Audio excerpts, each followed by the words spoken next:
This is how I learned how to become a great designer. And this video is 100% about the thinking model. As we begin this video, it's probably really important for us to be on the same page about what a great designer is. Because just like a great artist like Picasso, a great designer could be many different things. A great designer doesn't necessarily need to be the best at design. For me, I consider a great designer to be someone who can match the personality and the needs of the client with a great website. Now, this is vastly different than being the best at design and using design principles at the highest level to make really abstract or cool or artsy type of website design. Let's say it this way. I'm much less focused on solving huge customization problems as much as I'm sold on serving a client to solve a business problem.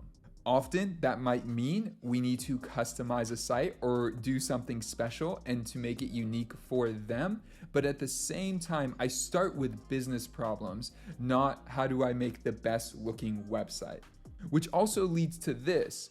I really don't consider myself the best creative in the room, often when I'm working with clients. Rather, I'm there to service the client extremely well with asking questions, being proactive, letting the client know where things are at all times, and making sure that within the dynamics of their organization, we are doing our job to best serve the company, the clients, and any stakeholders involved.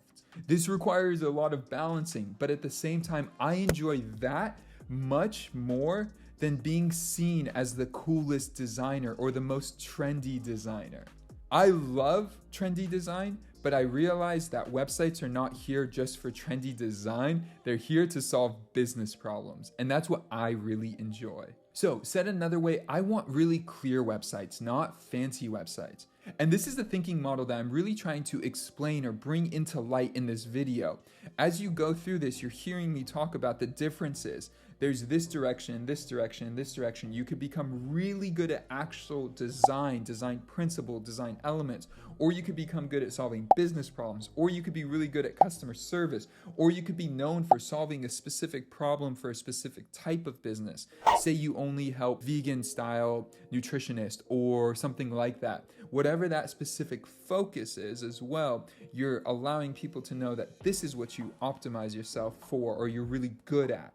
There are so many options here, and this is where you could become a great designer. A great designer is defined by you. It is not defined by some outside source or resource. There are some sites that are super simple that do millions of dollars of business. There are some sites that are really complex that don't really land any sales. At the end of the day, a custom website doesn't define the value of it. In my opinion, clarity, usefulness, and functionality does. And if it happens to be pretty at the end of the day, even better. With my clients, this is what I want them to walk away with when they work with me. Is a sense of, if I give it to David, I know he's gonna take care of it and handle it, and if he says yes, it's going to happen. I want to build trust with my clients. And that is just so much different than a unique cursor or a really crazy text animation. Further, it also means being very calm with client feedback.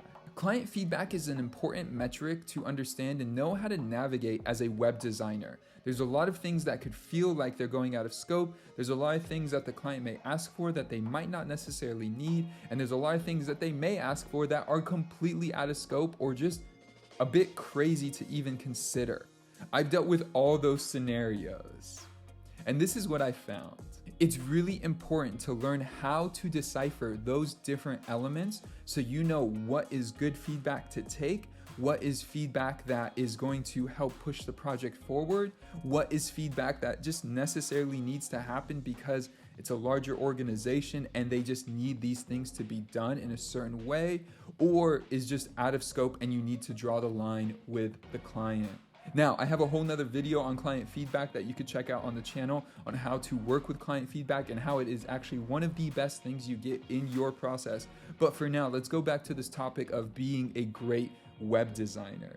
Recently, I just did a panel with Squarespace about becoming a designer, and it went great. I absolutely loved it. There were a few things I learned in that conversation. One of them is really important for this conversation. This entire process of being a freelancer, website designer, on your own, building an agency, requires one core aspect for you to define, which is you manage where you're headed. And the way I think about this is you want to see what you want to learn and pursue that. So I love this whole process of learning by doing and getting paid to learn. That is one of the best ways to learn.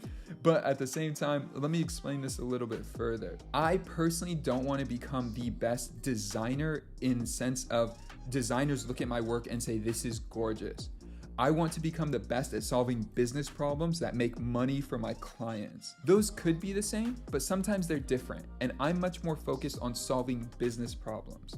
So I decide that, and that's what I manage. When I'm on a call with a new potential client, I try to figure out what problem they're trying to solve, business problem they're trying to solve, and if that's something that I want to take on. As you can see, I'm not even talking about website design, though that's what we're gonna do. The main core focus is, will this solve a business problem? And is it something that we could possibly measure long-term? Is it something that I think I can deliver great value for in the skill set I have, in the knowledge I have, or in the knowledge I want to gain? If so, it's a great project to pursue. For me, I've said this a few times in different ways, but I'm just really emphasizing it now because this is what you should figure out in your process is I love problem solving. I love finding a whole array of solutions, 10 software tools, or whatever it might be for a client so they know that they can look through these, find the best one for them, optimize it, use it, optimize it, scale it for their business. I'm not going to do the marketing for them. That's not my job. What I do is I prepare the whole entire infrastructure for them so they can manage their business and they can move forward properly. One of my favorite clients from back in the day, I haven't talked to him recently, but it was a cleaners, and we built a website for them. We got them set up. We made sure all the back end was smooth, set up properly for them, and it helped them scale their business. They saw an increase in leads come from their website and an increase in sales. And this was really cool because they had just bought the business. It was about 50 years old when they bought it, and they revamped the website. And by revamping the website, put a new presence out there in the world that they're more advanced, more updated, and it helped them grow. And today I am a highly sought after website designer because I am not the best designer, but because I solve business problems. And this is so important to know is, what do you want? So as you watch this video, you might drop it in the comment down below, but it's something to consider. What do you want? What do you want to learn? Do you want to learn how to integrate 10 software tools together through a website that make a really great process? Do you want to be known as the best designer? Do you want to be known for solving business problems? What do you want to be known for with your clients? Or what do you enjoy the most that you can bring to life for your clients? Even the customer service side of it, that's one thing that I don't hear a lot of website designers talk about. They say set clear expectations, but I want to give you an experience like you're staying at a hotel. I'm predicting what you're going to be asking. I'm making sure you have confirmation emails, all of that. You have a process where you feel really taken care of. So by the end of it, you just say, wow, that was a transformational experience, not just a transactional experience. And so for me, those are so important. This whole process of becoming a great designer for me, solving problems, great customer experience, those are huge. Anyway, I've ranted enough about that. I probably said that way too many times. If you got to the end of this video and you found value in this video, hit that like button down below. If you have any comments, drop them down below. And if you have any questions similar to this that you'd love content on, drop a comment down below. With that, if you want more content like this, subscribe. We publish new content 3 times a week, if not more. It's kind of crazy how much content we are publishing right now. But hit the subscribe button and I will see you guys in the next video. Peace.